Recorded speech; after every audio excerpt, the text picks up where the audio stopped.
Pemirsa, perintah Presiden untuk menurunkan harga tes PCR menjadi Rp300.000 ternyata tidak hanya mendapat sambutan baik. Semenjak harga tes PCR turun akhir Oktober lalu, justru menimbulkan kebingungan di tengah masyarakat hingga muncul tudingan bisnis PCR di tengah kesulitan.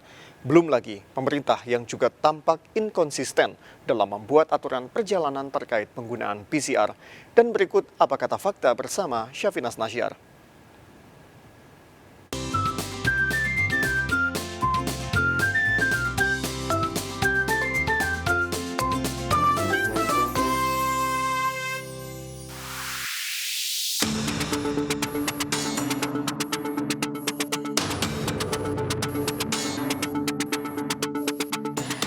Pemirsa, lagi-lagi penyedia layanan tes PCR harus merubah daftar harga setelah adanya arahan dari Presiden Joko Widodo yang menetapkan harga maksimum tes PCR menjadi Rp300.000. Harga PCR sebelumnya dikeluhkan terlalu mahal.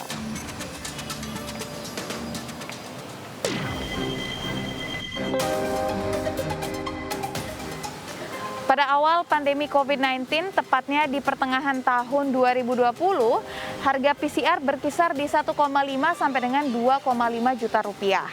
Lalu di pertengahan tahun 2021, Kemenkes dan BPKP menetapkan batas atas dari PCR yaitu Rp900.000.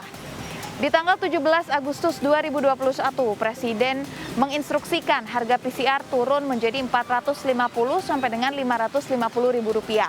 Dan pada Oktober 2021, Presiden kembali menginstruksikan bahwa harga PCR turun menjadi Rp300.000.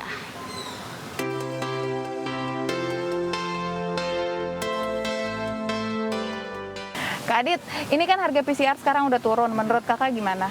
Ya menurutku kalau turun itu lumayan bagus ya, tapi kalau bisa sih dia digratisin aja dan jangan dibeda-bedain, ada dua harga kan, yang lebih cepat itu biasa 12 jam itu Rp650.000, sedangkan yang 24 jam atau lebih itu sekitar Rp275.000 lah. Kalau bisa disamain, kalau bisa digratisin semuanya. Oh, kalau bisa digratisin. Masalah waktu sih sebenarnya kalau saya. Iya. Jangan dibedain gitu. Jangan dibedain. Halo Kak, namanya siapa? April. Kak April. Kak April, ini kan harga PCR sekarang ditetapkan turun nih, cuma sampai Rp300.000. Menurut kakak gimana? Bagus sih, jadinya orang lebih gampang kalau misalnya dia pakai dana pribadi buat cek. Jadi kalau misalnya dia udah ada keluhan kayak gitu bisa langsung cek, nggak terlalu terbebani dengan harga yang sebelumnya. Iya.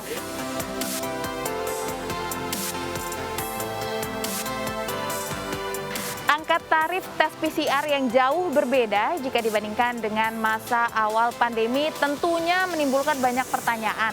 Mengapa dulu bisa sedemikian mahal dan sekarang jauh lebih terjangkau? Berikut hasil wawancara saya. Di awal pandemi, reagen atau pereaksi kimia untuk tes PCR masih terbatas. Begitu pula viral transport medium atau VTM, yang merupakan media pembawa sampel virus juga masih sedikit. Namun saat ini merek dan jenis komponen tersebut semakin banyak sehingga ketersediaan terus meningkat. Lembaga Konsultan Layanan Penerbangan atau Skytrax membuat perbandingan harga tes PCR di 70 negara di dunia. Terdapat sekitar perbedaan Rp5 juta dari harga tes PCR termahal dengan yang termurah. Harga tes PCR termahal berada di Bandara Kansai, Osaka, Jepang dengan harga Rp5,8 juta. Lalu diikuti oleh Helsinki Rp4,5 juta, Stockholm Rp4,1 juta, lalu Tokyo tepatnya di Bandara Narita Rp3,9 juta dan San Francisco, Amerika Serikat di Rp3,7 juta. Sementara itu, Denpasar, Bali, dan Jakarta menempati posisi ke-47 dan 49 dengan harga Rp750.000 sampai dengan Rp1 juta. Harga ini sebelum pemerintah menginstruksikan penurunan harga tes PCR. Dan 3 negara terakhir berada di Minsk, Belarus, lalu Delhi dan Mumbai, India dengan kisaran harga Rp110 sampai dengan Rp213.000 per tes PCR. Dengan turunnya harga PCR, pemerintah menegaskan bahwa tidak akan memberikan subsidi. Penurunan harga ke Rp300.000 menjadikan Indonesia masuk ke 10% kelompok bandara dengan harga tes paling murah.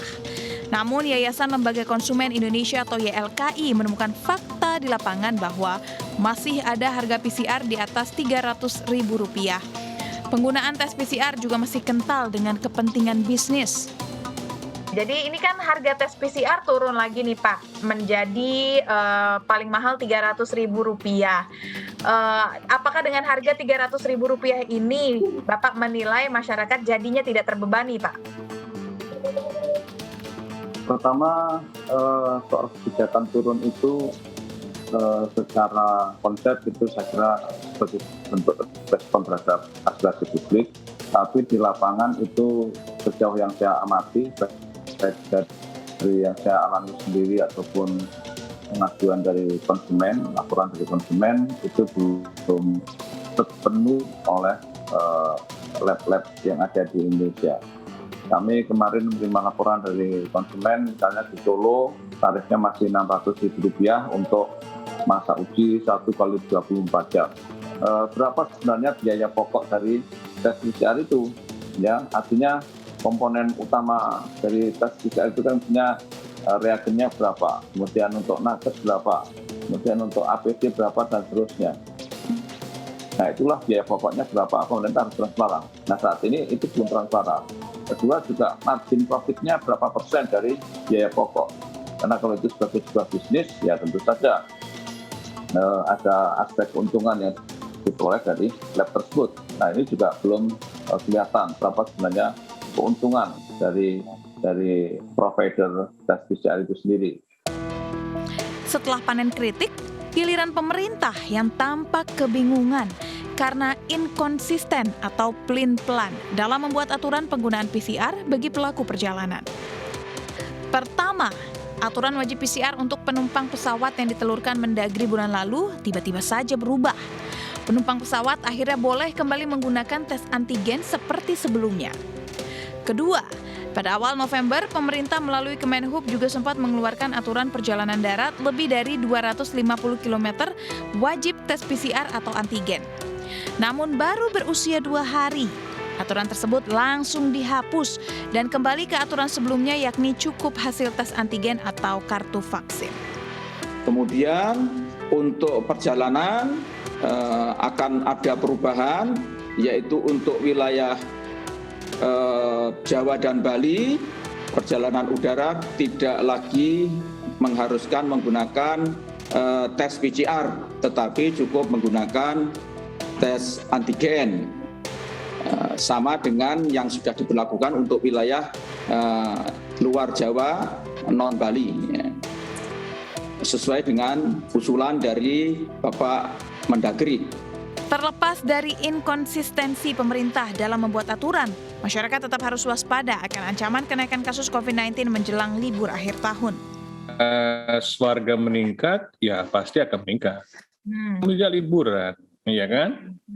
Dan suasananya juga sudah lebih menyenangkan kan sekarang, positivity rate rendah, kasusnya rendah, rumah sakit kosong, nggak ada yang dimakamkan seperti dulu, ya. Artinya suasananya sudah berubah, ya kan? Udah pasti akan terjadi peningkatan mobilitas, ya. Jadi nggak usah dikhawatirkan itu, ya kan? Dan nggak terpengaruh sama harga PCR gitu. Orang kalau memang mau berpergian ya pasti punya cara untuk bisa berpergian, ya kan? Meski kebijakan pemerintah terus berubah, diharapkan masyarakat tetap berusaha untuk mengurangi mobilitas. Peraturan apapun yang dibuat pemerintah tidak akan bisa bekerja secara maksimal tanpa adanya kesadaran masyarakat dalam upaya menangani COVID-19 secara bersama. Dari Jakarta, Syafinas Nasyar, Alfian Ekomiadi, iNews melaporkan.